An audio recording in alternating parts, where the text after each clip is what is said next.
Look at ang alas 3 pa lang dito. Ang dilim na yung eclipse, guys. Oh, pero naka-open, naka-ano na sila lahat ng ano. Ayan. Tignan niya. Ang hirap maano ng ano pag walang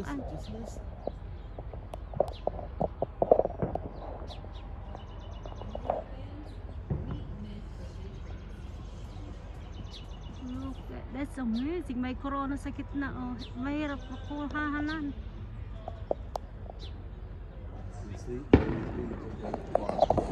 Oh, gabi na dito. This is my first time experience. Kitain natin. Magliwanag. Naka-open lahat na yung ilaw. Alas 3 pa lang dito. That's amazing.